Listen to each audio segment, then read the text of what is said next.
BA भाग द्वितीय में सामाजिक अनुसंधान पद्धति पुस्तक में हम सामाजिक अनुसंधान करने की प्रविधियों का अध्ययन कर रहे थे।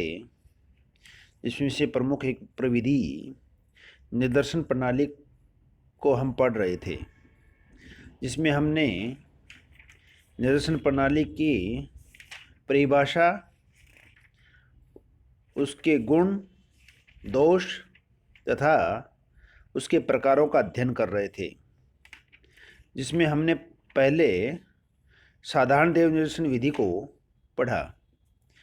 साधारण देव निदर्शन विधि या सरल देव निदर्शन विधि के हम आज गुणों व दोषों का अध्ययन करेंगे।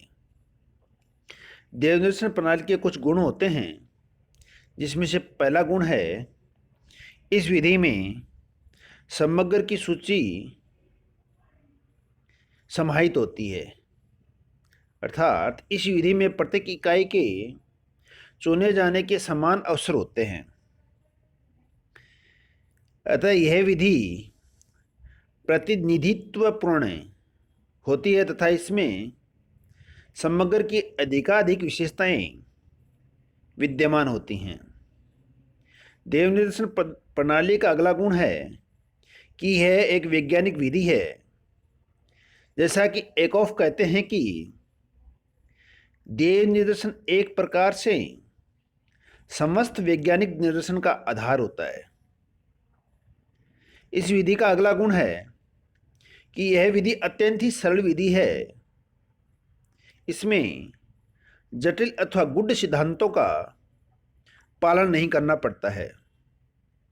इसकी अगली विशेषता है कि इसमें निष्पक्षता का गुण पाया जाता है और निदर्शन के चुनाव में किसी को भी प्राथमिकता नहीं दी जाती है। अतः जहाँ निष्पक्षता पाई जाती है, वहाँ पक्षपात खत्म हो जाता है। इस विधि का अगला गुण है कि इसमें समय, धन और श्रम की पर्याप्त बचत होती है।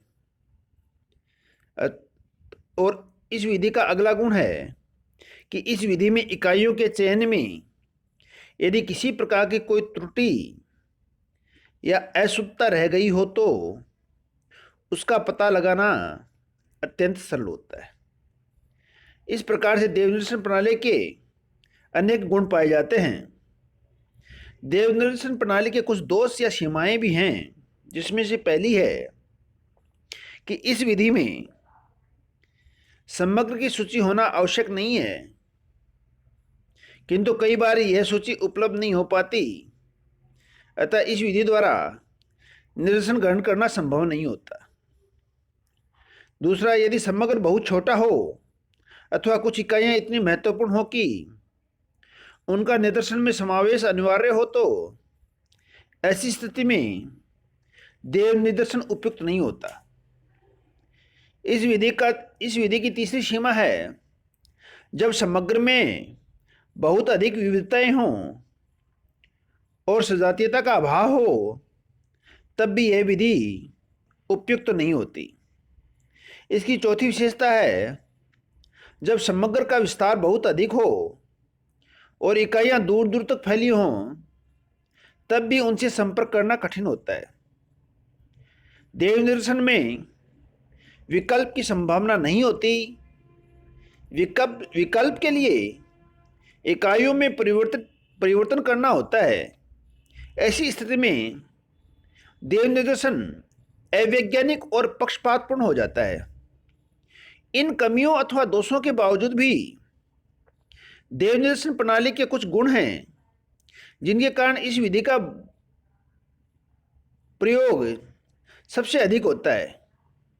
इस संदर्भ में यालुन चाओ ने लिखा है, देव निदर्शन निश्चित रूप से एक क्षम्य प्रणाली है। यदि समग्र विशाल न हो तथा यदि निदर्शन इकाइयों का चुनाव संबंधित रूप से सरल एवं कम खर्चीला हो, तो यह उन विशाल समग्रों के लिए व्यवहारिक प्रणाली है जिनके तत्वों का केंद्रीकरण एक छोटे क्षेत्र में ही हो। इस प्रकार से देव निदर्शन के अनेक गुण एवं सीमाएं